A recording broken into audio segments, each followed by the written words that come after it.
시내 학원가 앞을 지나는 긴 생머리 아가씨에게 첫눈에 반해 3년 넘게 그녀와 교제 중이었습니다. 여친은 그때 당시 대학교 3학년이었고 저는 대학을 졸업하고 취업을 준비 중이었죠. 둘 다 지방에서 학교를 다니고 있는 상황이었는데 우연찮게 학교 앞 같은 원룸에서 살고 있는 인연 덕분에 많이 가까워졌습니다. 처음 여친과 제가 사귈 무렵 저는 취업 준비와 토익을 제법 여러 번 봤는데 점수가 오르지 않아 스트레스를 많이 받고 있었기에 여친의 치명적인 단점인 도가 지나친 질투에 대해서 전혀 파악을 못하고 있는 상태였습니다. 게다가 그때는 제가 자격증 시험을 앞두고 있어 정신없이 바빴을 때라 여친도 나름대로 마음을 놓고 있었던 것 같았습니다. 그러다 제가 자격증에 합격을 하고 취업에 성공하게 되어 경기도의 본사로 가게 되었는데 그때부터 여친의 지나친 의심과 질투가 시작이 되었습니다. 회사 생활을 시작했을 무렵 업무에 적응을 못하고 저는 바쁜 나날들을 보내게 되었습니다.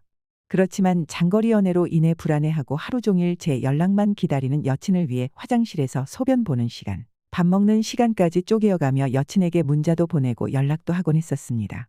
그런데 여친은 전보다 바빠진 제 상황에 대해서 오해를 하고 제가 마음이 변했다라고 생각을 했던 모양입니다. 언젠가부터 하루 종일 핸드폰을 꺼놓는다거나 반나절 이상 연락을 안 받는다거나 하는 일이 잦아지더군요. 그래서 제가 한 날 왜 그런 행동을 하냐고 물어봤더니 여친이 울면서 그러더군요. 솔직히 힘들다. 오빠는 대학도 졸업했고 대기업에 취업도 되었지만 난 대학 졸업하고도 취업도 못하고 내 자신이 너무 한심하다. 그리고 불안하다. 오빠 주위에 나보다 멋진 여자들 많을 텐데 행여나 오빠 마음이 변할까봐 무섭다. 왜 나에게 같이 서울에 가자는 말을 하지 않았느냐. 혹시 마음이 변한 거냐. 라는 말을 하더군요. 그때 아차 싶었어요. 저는 안정되지 않은 상황이라 여친을 서울에 데려가지 않았던 것인데 여친은 그런 제가 많이 서운했나 보더군요. 그런 여친이 이해가 됐습니다. 그래서 제가 그 말 듣자마자 바로 여친을 서울로 불러들였습니다. 일단 양가 부모님들께 허락을 받고 결혼은 내년쯤에 하기로 양가 구두로 합의를 하고 동거를 시작하게 되었습니다. 그날은 반전세로 얻은 빌라의 이삿 날이었습니다. 어휴, 이삿짐 센터가 다 해주는 줄 알았는데 일이 끊이질 않네. 벌써 배고프다, 오빠. 그러게, 우리 오늘 먼지도 많이 마셨는데 삼겹살에 소주 한 잔 어때? 오, 우리 오빠. 웬일로 내 맘에 쏙 드는 말씀을 다 하실까? 너무 배고프다. 얼른 준비하고 나가자. 준비할 것도 없이 추리닝에 외투 하나 걸치고 우리는 주변에 있는 삼겹살집으로 향했다. 부동산에서 처음 소개해 줄 때는 10분 역세권이라더니 차로 5분 걸어서는 20분이 걸리는 애매한 위치였다. 평일 저녁이라 그런지 가게는 한산했고 한쪽 구석에는 아이를 데리고 나온 40대 초반의 중년 내외가 아이에게 고기를 구워주고 있었고 다른 구석에는 근처에 공사장이 있는지 작업 점퍼를 걸친 50에서 60대로 보이는 인부 서너 명이 소주를 걸치며 하루의 노고를 풀고 있어 보였다. 이모, 여기 삼겹살 3인분이랑 참이슬 한 병 그리고 카스 하나 주세요. 종일 먼지 속에서 고생했기에 한 잔 생각에 벌써부터 입안에 침이 고였다. 치익. 불판에 고기를 얹고 우리는 맥주잔 가득히 소맥을 말아 우리의 새 출발을 축하했다. 고생했어, 오빠. 짠하자 우리. 카 정말 시원하다. 한 잔만 더 마시자. 삼겹살이 몇 점 남지 않을 무렵 우리는 어느덧 소주 2병 반과 맥주 4병을 비우고 식당을 나서는데 혹시 오늘 영광빌라 501호에 이사 오신 분 아니세요? 네, 그런데요. 저희들을 어떻게 아세요? 그들은 한쪽 구석에서 아이를 데리고 나온 40대 초반의 그 내외였는데 알고 보니 같은 빌라 502호에 사는 옆집 사람들이었다. 다음 날 옆집 여자가 자기 딸 영희를 데리고 우리 집을 찾아왔다.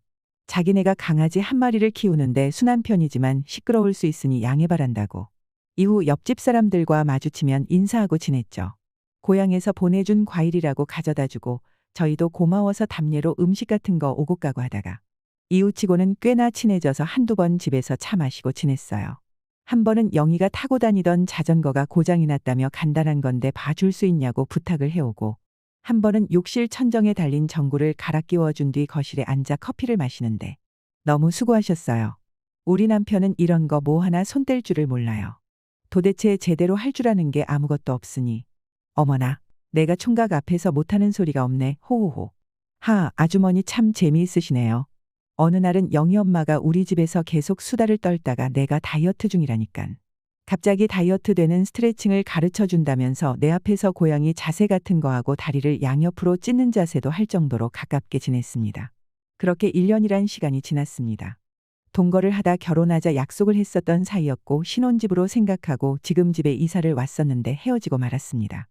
동거 시작한 지 석 달 정도는 결혼한 기분도 나고 신혼부부 같아 좋았습니다. 하지만 살아보니 안 맞는 부분이 너무 많더군요. 둘 다 일을 하는데 집안일을 제가 혼자 다 했습니다. 자기는 설거지를 싫어한다며 오빠가 해라 하고 빨래는 세탁기가 하고 청소는 로봇 청소기가 한다던 전 여친. 자기는 주 6일이고 오빠는 주 5일이니까 혼자 쉬는 날에 이불 빨래 및 화장실 청소를 하라고 시키던 전 여친. 정말 많이도 싸웠습니다. 일주일에 3에서 5일 정도를 싸운 것 같아요. 직장에서 안 받는 스트레스를 집에서 받는다고 생각을 많이 했습니다. 싸우는 이유는 대부분이 말 때문이었죠. 서로가 자존심이 강해 싸울 때마다 지려고 하지 않았거든요. 그러다 보니 집에서는 눈치를 보며 살게 되더군요. 처음에 이별한다고 했을 때 매우 힘들었습니다. 책임감을 가지고 같이 살라고 하시던 부모님 얼굴을 뵐 면목이 없었죠. 친구 한 명을 불러서 집 정리를 하는데 전 여친의 흔적이 너무 많더라고요. 전부 버리고 휴대폰에 전 여친이랑 관련되어 있는 사진들을 전부 지웠습니다. 하지만 한편으로는 그동안 못했던 것들을 할 생각과 혼자 자유롭게 살 생각에 기분이 좋았습니다. 그날은 비도 왔고 사람들이 빨리 퇴근하는 분위기라 6시쯤에 집에 도착을 하였는데 옆집 아줌마에게 카톡이 온 겁니다. 비도 오는데 한잔할래요? 여친과 헤어지고는 통 연락이 없던 사람이었는데 오랜만에 연락이 온 거여서 집 근처에서 만나기로 했죠. 만나서 뭐 이런저런 얘기를 하면서 가볍게 치맥을 한잔하고 있었는데 마시던 도중 자연스럽게 여친 얘기를 하게 되더군요.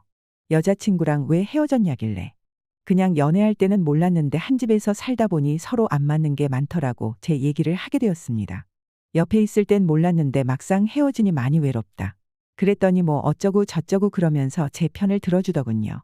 그러면서 자기도 한 달 전 남편의 바람기로 인하여 이혼을 했다고 하는 겁니다.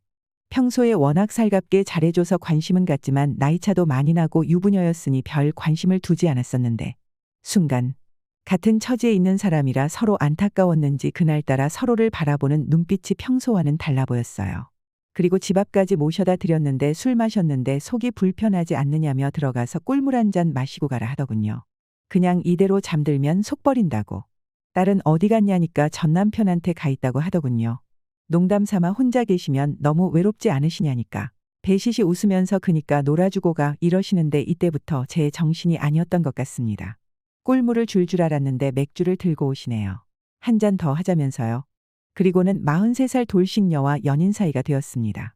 그렇게 살갑게 챙겨주고 이해심 있고 배려하는 모습에 반해서 연애를 시작하게 되었고 딸아이를 내 딸처럼 생각하려는 마음가짐도 가지고 연애를 시작했어요. 하지만 생각보다 너무 많이 다투네요. 서로가 서로에게 헌신하며 힘들 때 위로해주고 격려해주며 웃고 장난치며 의지할 수 있는 사람을 만나고 싶었는데 생각과는 다릅니다. 그리고 저 몰래 전 남편과도 계속해서 연락하는 것 같더라고요. 그래서 물어봤어요. 혹시 전 남편과 계속 연락해? 아니, 왜 신경 쓰여? 응, 신경 쓰여.